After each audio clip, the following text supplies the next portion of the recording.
Why does the Roman Catholic Church require its people to use pictures or images to represent the Lord? Why do they do it when the Old Testament prohibited such images, when the New Testament did not use them, when the apostles preached against them and did not use such images, and when the early church for a couple of hundred years or more did not use any pictures to represent the Lord? Why does the Roman Catholic Church break away from the covenants of God and from the first tradition of the church, and now require its people to use images to represent the Lord? There are several reasons that help us to understand. First of all, the church was spreading fast around the world.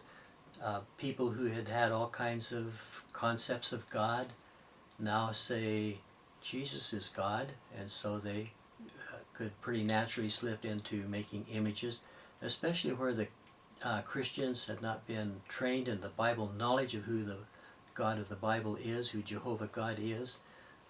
It would be easy to slip into the idea that you can make an image of God. And people who had been told that they should honor their emperor with an image, now they're saying that Caesar's not Lord, Jesus is Lord, so we'll make an image to represent Jesus. It'd be easy to get into that kind of thinking, especially where you're never trained to know that you cannot make an image of God. So as we think about the covenant of the first covenant that was broken and compare it with the new economy of images that was established by the Second Council of Nicaea in 787, the covenant God made with his people said that God is jealous of such images. And it said that they are iniquity. And it said that they express hate for God. And it said that God visits this iniquity upon their children and their descendants. And it says that those who love God are those who obey his laws, his commandments. That was the old covenant written on tables of stone there at Sinai. And then as the years went by, Israel kept breaking that covenant, breaking it. And Jeremiah the prophet said, the days are coming when the Lord is going to establish a new covenant with the house of Israel. This time he won't write it on tables of stone.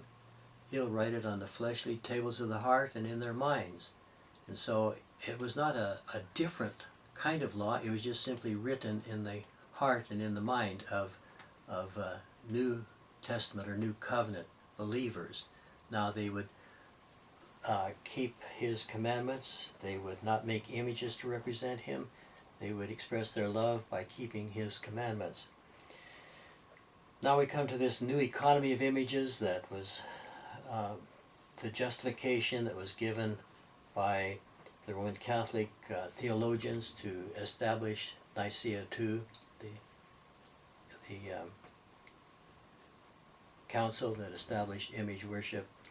And at this council they often relied upon the principle supposedly given by John of Damascus, which said we now live in a new economy of images because Christ has come in the flesh. It reverses what's been done before. We live in a new economy of images. So now they're saying, the church is saying that God does not hate those images. He loves them. They express love for him. They're saying that God is not jealous of those images. He wants us to use them because they say the images truly represent him. And the church is saying that the images are not iniquity, but now it calls them holy images. So we can see that there's a complete reversal of the covenants of God with his people and with what the Roman Catholic Church imposes upon its people.